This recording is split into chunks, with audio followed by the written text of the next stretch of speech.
Chico-Rama.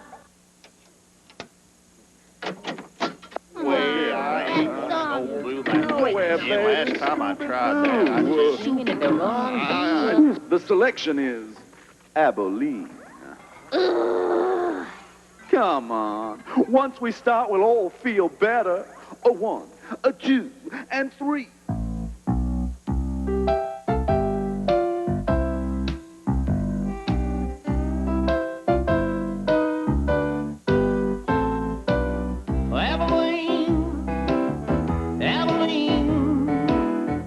Prettiest town I've ever seen.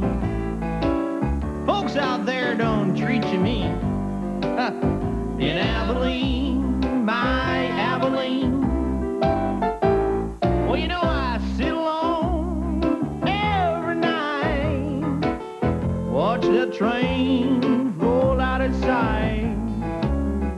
Don't I wish they were carrying me to Abilene, my Abilene.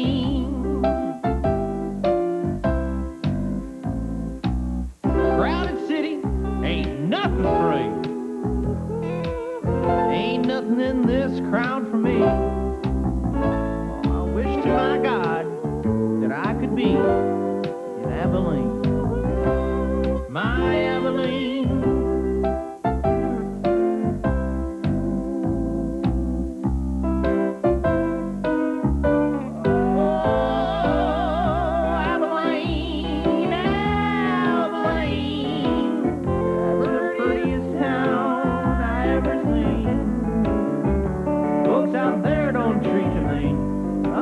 Not in Abilene, no. My Abilene.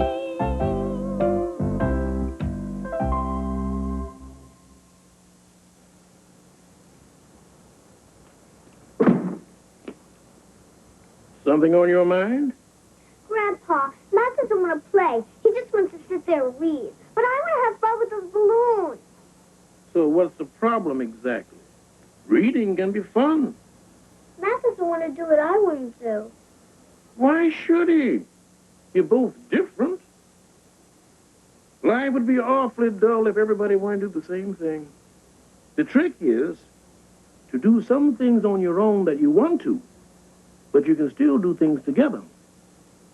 Now, take the men and women who worked on the railroad. They were all railroaders, but they were as different as night and day. This country is made up of people from all over the world. And a lot of them helped to build the railroads, canals, the roads, too. I remember one day when I was a young engineer on the Mount Cavalier line. A new fellow was working with me. He'd been born in Europe, and his parents brought him to this country when he was about your age. Mike was his name. He sort of kept to himself, didn't say much. And I was beginning to think he didn't like me or something. But the train was running smooth. The rails were shining in the sun. And we were passing through some beautiful country. And then we made that big turn. And there was Mount Cavalier. Green, green pine all the way to the snow. And the top of her, so white in the sun, so bright against the blue sky, you could hardly stand it.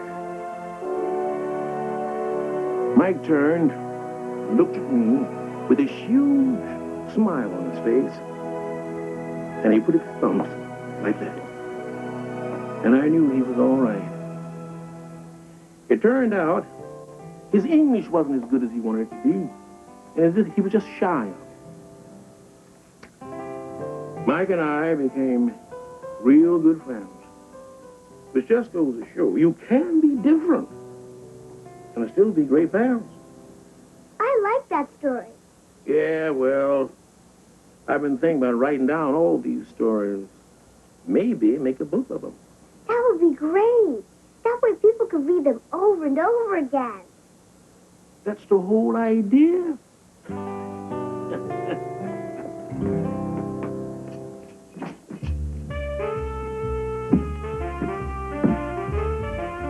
What, are you kidding with all this or what, huh?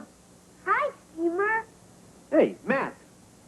I am trying to operate a high-class establishment here, you know? I mean, when people come in here, I want them to feel happy, optimistic. So they might say to each other, hey, darling, let us put some money in the jukebox, enjoy some music before the next train comes. But I mean, it looks like you're in jail or something, you know? I mean, that makes a bad impression, Matt. Tony keeps asking me to play with her, but I just want to read my book. So I built this to be by myself. Oh. All right. Hey, I hear you, Matt, man. I hear you. So, you and Tanya had a little tiff, huh? Hey, let me tell you what always works for me. Play stupid. You know, pretend like you don't know what she's so upset about. I'm telling you.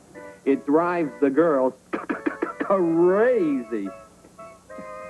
I don't want to drive anybody crazy.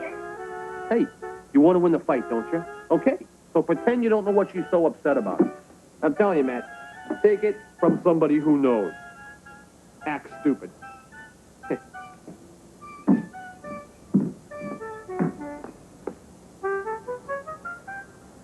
Sometimes Thomas and his friends disagree.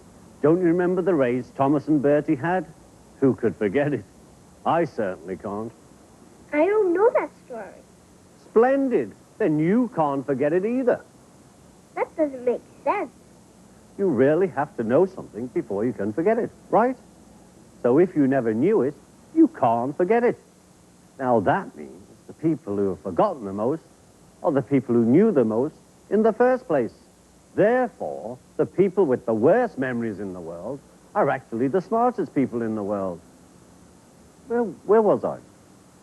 I've completely forgotten. Thomas and Bertie. Oh, yes. They met in the spring.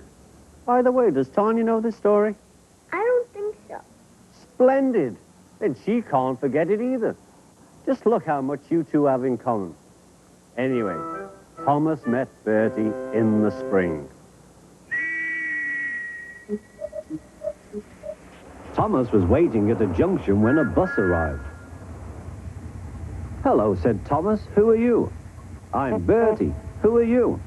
I'm Thomas. I run this branch line. So you're Thomas, eh? I remember now. You got stuck in the snow. I took your passengers, and Terence the tractor pulled you out. I've come to help you with your passengers today. Help me, said Thomas. I can go faster than you. You can't, said Bertie. I can, huffed Thomas. I'll race you, said Bertie. The drivers agreed to the race going ahead. The station master said, are you ready? Go. Thomas never could go fast at first, and Bertie drew in front. Why don't you go fast? Why don't you go fast? Called Annie and Clarabelle. Wait and see, hissed Thomas. He's a long way ahead, they wailed. But Thomas didn't mind. He'd remembered the level crossing.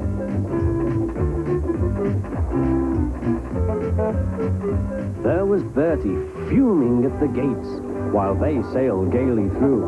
Goodbye, Bertie, called Thomas.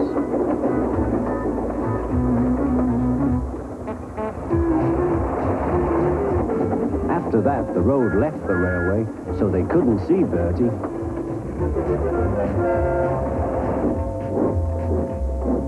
Then they had to stop at the station to let off passengers.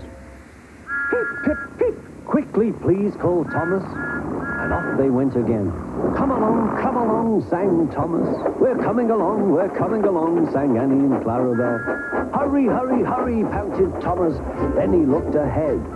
There was Bertie tooting triumphantly on his horn. Oh, dearie me, groaned Thomas.